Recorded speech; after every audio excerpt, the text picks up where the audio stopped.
What's up, JAGs? Welcome back to our 4th episode of the year. We're starting off with a recap of moments during our HBCU week.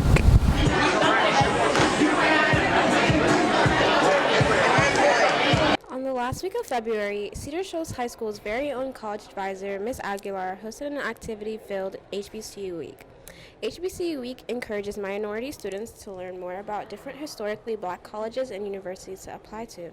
During the week, many teachers and staff showed off their HBCU gear, HBCUs came to visit, and students got to see performances from the UGA Delta Sigma Theta sorority. I can say that the first time I stepped on that campus, I felt like I was at home. The staff, the teachers, anybody I met on campus was definitely an aid in my who I am today. Helped me kind of find myself, have a sense of self.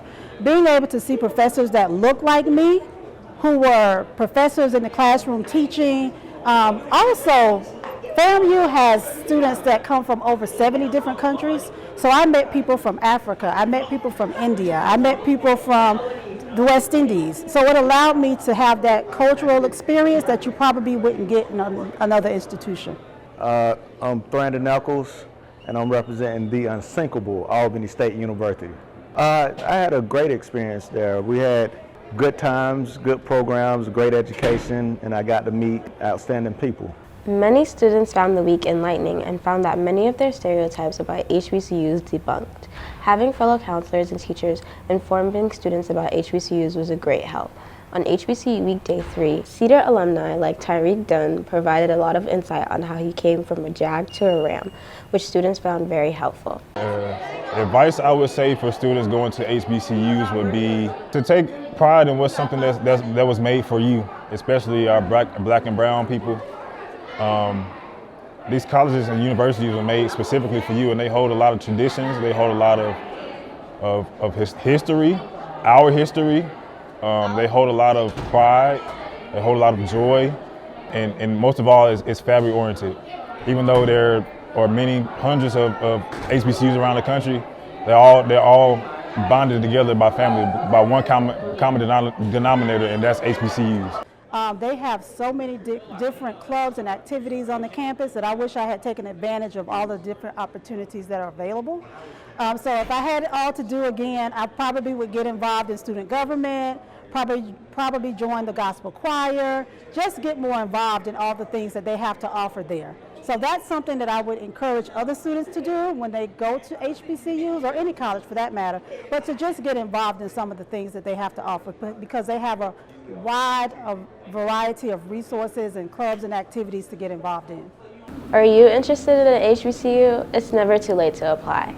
This has been Isusar for WJAG TV. Now, we have another installment of our pet series, highlighting Mr. Baker's corgis. So my name is Matthew Baker. My dogs are named Charlie and Ryder. So we picked up Charlie in Tennessee from a breeder, and then we got Ryder from Virginia from a breeder. They're Pembroke Welsh Corgis. They're both very loving dogs. They have a lot of charisma, a lot of personality, and we got them 1 month apart, so they're only 1 month apart in age, so they're kind of like brothers. Being the same breed, they're also very, very different. Charlie is outgoing and will jump in anyone's lap and want to love them. Ryder's a little bit hesitant and shy, so it's kind of different that they're the same breed and the same age, but they act completely different. I always enjoy seeing those fun clips. Our last video follows an economics teacher and their advice to teenagers.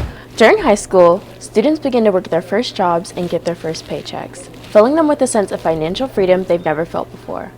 But as newly employed people, difficulty often comes when managing that money. For some insight on this issue, I spoke to Cedar's economics teacher, James Clemens.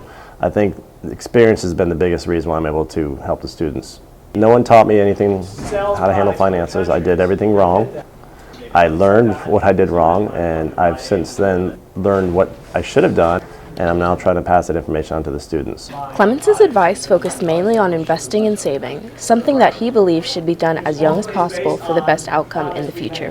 One of the simple things I tell students is, what products are you using right now that you think will be around in 20 to 30 years? And just answering that question can guide them where they need to put their money. And they can look at, if they have an iPhone, they use their iPhone all the time, so that's a pretty good product for them. And if it's the company they think is going to be here in 20, 30 years, then they should put their money there. And that way, when they use their product, they're actually supporting their own investments. A lot of risk involved with investing in money. You could invest your money and lose it all. There's been many people who have done that. So you have to be smart with your money and make sure it's where you feel comfortable putting it and where you think the company's going to be around for a while. Most experts tell you to save 20%, 10% for retirement, and 10% for other things like buying houses and cars and vacations and such. I've recently been reading stuff as much as 30%. And again, the more you can do, the better off you are.